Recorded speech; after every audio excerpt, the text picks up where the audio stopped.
Bonjour et bienvenue à notre émission Vieille Voix, spéciale centenaire des Assemblées de Dieu du Burkina Faso. 1921-2021, les Assemblées de Dieu du Burkina Faso ont aujourd'hui 100 ans. 100 ans et le thème qui a été retenu est « Retour à nos fondamentaux par la réforme, le réveil et le rayonnement ». Pour en discuter et aller plus en profondeur, nous recevons aujourd'hui un invité spécial. Je vais lui laisser la place pour qu'il se présente. Bonjour Monsieur Youmou. Bonjour. Comment vous allez? Bien, merci beaucoup. D'accord. Pouvez-vous vous présenter à nos téléspectateurs, s'il vous plaît? Je vais simplement dire que mon nom, c'est Youmou Kani Gaston, colonel à la retraite, membre du Conseil des anciens de l'Église centrale des Assemblées de Dieu de Ouagadougou, président national de Hagaï International et aujourd'hui agent général d'assurance de Sonar. Très bien. Je vois que vous êtes très actif en tant que serviteur de Dieu. Et en parlant justement d'activité, je pense qu'aujourd'hui nous allons aborder un thème qui vous porte à cœur, ce serait le rayonnement. Est-ce que vous pouvez nous parler un peu de ce que l'Église fait, qui n'est pas forcément visible, mais qui a un impact? Très bien, merci beaucoup. Je suis converti il y a maintenant un peu plus de 30 ans. Cela veut dire aussi que j'ai eu le temps de faire mon expérience dans le monde. Et depuis la trentaine d'années, je ne cesse de revenir sur ma propre conversion parce qu'il y a des choses que je découvre chaque jour. Et une des choses importantes dont je veux parler aujourd'hui, c'est le témoignage invisible du corps de Christ. Moi, je n'ai pas eu l'avantage, je ne sais pas si c'en est un, en tout cas, personne ne m'a invité à l'église, personne n'est venu me parler de l'amour de Jésus, personne ne m'a parlé de la parole de Dieu, mais le Seigneur a choisi son moment, a choisi la condition la plus favorable pour me convertir. Je reviendrai là-dessus dans quelques minutes. Alors, ce qui est important, c'est que après ma conversion, je me suis rendu compte que le Seigneur avait préparé lui-même cette conversion à travers le témoignage de l'Église corps du Christ que je n'avais pas moi-même exactement compris ou qui ne m'avait même pas, je n'avais même pas prêté une petite attention à ce témoignage. Alors le premier, c'est que en 1974, j'étais lieutenant et il y avait le conflit du Mali. Et un jour, pendant la pause, mes sous-officiers se sont mis à débattre de problèmes comme on le voit souvent dans la vie de tous les jours. Et ils ne s'entendaient pas. Et nous avions dans ma compagnie un monsieur qui était chrétien de l'église centrale, de l'église de l'Alliance chrétienne. Nous le savions parce que chaque fois qu'il avait le temps, il lisait sa Bible. Et pour m'amuser, j'ai dit, bon, écoutez, demandez au monsieur là de venir avec sa Bible et de vous aider. Et c'est un monsieur qui, il n'a pas un haut niveau de culture, mais il est venu et il a dit, ce que moi je sais, c'est que la Bible dit, il a expliqué, et la discussion était close. Moi-même, j'étais tellement, j'étais surpris. Alors, mais ça, pour moi, je l'ai appelé pour un peu, m'amuser, et puis c'était intéressant, mais c'est tout. Et plus tard, je me suis rendu compte, que cela, n'a pas quitté mon cœur, mais que ça a continué à travailler. L'autre témoignage, c'est que en 1980, quand nous sommes venus au gouvernement, les différentes confessions ont organisé des rencontres pour nous accueillir, prier pour nous. Et moi, j'étais de la délégation avec le regretté notre ministre de la Santé et nous étions invités à l'église centrale des Assemblées de Dieu pour que les protestants prient pour nous.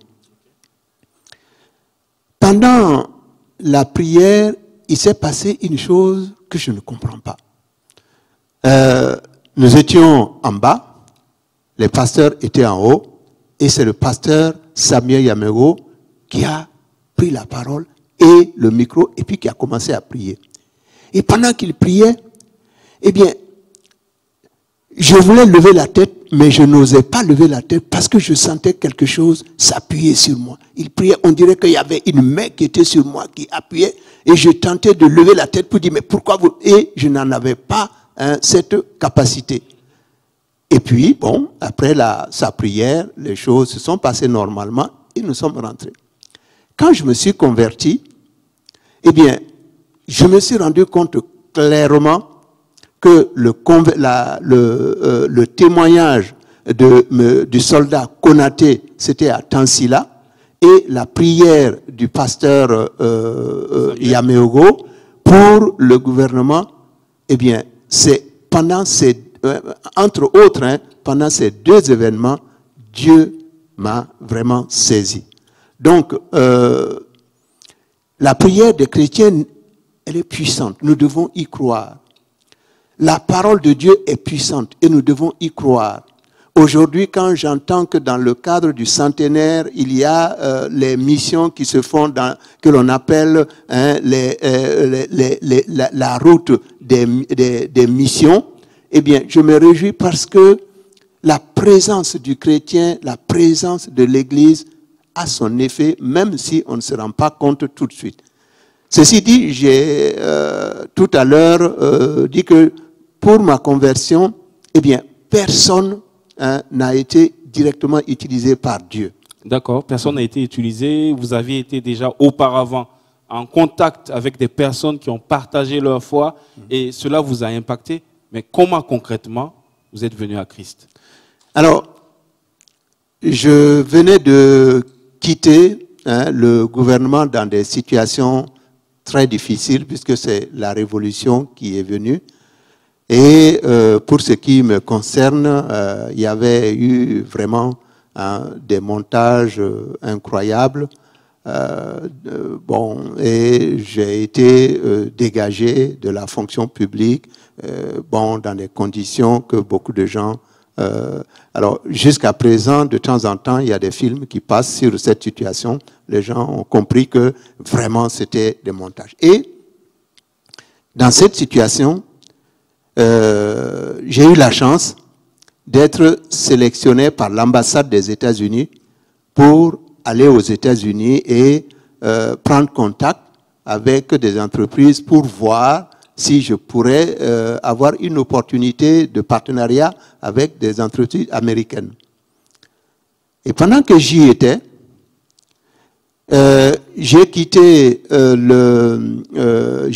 Indianapolis pour aller à Houston, au Texas. Et quand je suis arrivé à l'hôtel Hyatt Regency Hotel, je ne sais pas ce qui s'est passé. Jusqu'à présent, je ne comprends pas. Je me suis rendu compte que j'étais, au moment où je descendais du taxi, je me suis retrouvé sous le taxi. Et le chauffeur essayait de me faire sortir en me tirant par les pieds. Et c'est comme ça que, tout groggy, je suis arrivé à la réception de l'hôtel. Comme j'étais réservé, ils m'ont conduit tout de suite, certainement, dans la chambre, puisque je me suis réveillé, je ne savais pas à quelle heure, je ne savais pas où j'étais. Et la seule chose que j'avais en tête, c'était mon téléphone, le numéro de mon téléphone à Ouaga. Et d'une manière automate, j'ai composé et j'ai eu ma femme. Et puis, nous avons décidé que il n'y a que, c'est curieux, nous avons toutes les deux été convaincus comme ça qu'il faut absolument qu'on aille vers les gens qui ont la Bible parce que c'est eux qui peuvent nous aider en ce moment-là avec toutes les choses qui se passaient. Et c'est comme ça que, de Houston à Ouaga, secteur 8, ma femme et moi, nous sommes donnés au Seigneur. Nous avons convenu qu'elle aille chercher des gens qui lisent la Bible. Et effectivement, le lendemain, elle a été voir une de ses cousines qui est membre de l'Assemblée de l'Église centrale. Elle a trouvé hein, le pasteur Élie et le pasteur Issouf, qui sont venus prier pour elle. Et quand moi je suis revenu de mon voyage aux États-Unis, le vendredi, je suis venu à l'église et j'ai donné ma vie au Seigneur. Donc, le témoignage du corps de Christ peut paraître invisible, mais nous devons faire attention, c'est très important. Ensuite, eh bien, nous, chrétiens, nous devons continuer à témoigner de notre foi, témoigner de notre Seigneur, parce que la conversion, c'est Dieu qui décide. Il décide qui convertit et il décide le moment de convertir. Et la grâce de Dieu n'est jamais vaine.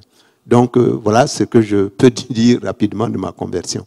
Merci beaucoup. Effectivement, la parole de Dieu nous rappelle justement qu'on n'allume pas une lampe pour la cacher.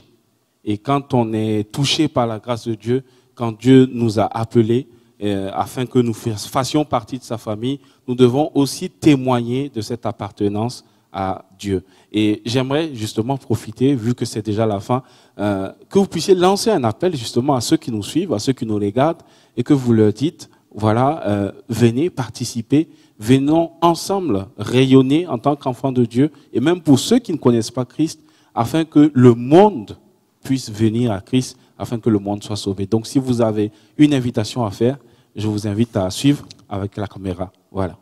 Bien, ce que je peux dire, c'est que, bon, tout le monde voit que le monde aujourd'hui est, on peut dire, sans dessus-dessous.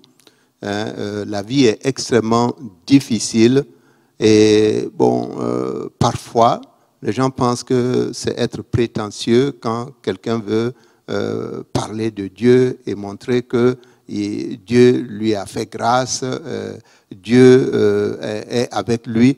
Mais je vais inviter les chrétiens à s'accrocher à leur foi, à ne pas avoir peur de témoigner avec humilité mais sincérité de leur foi et à ne pas oublier les promesses de la parole de Dieu.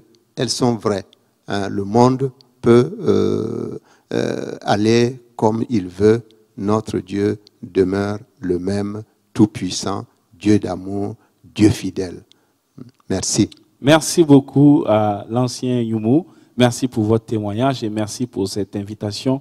Je rappelle que le thème retenu pour le centenaire est « Retour à nos fondamentaux, par la réforme, le réveil et le rayonnement ».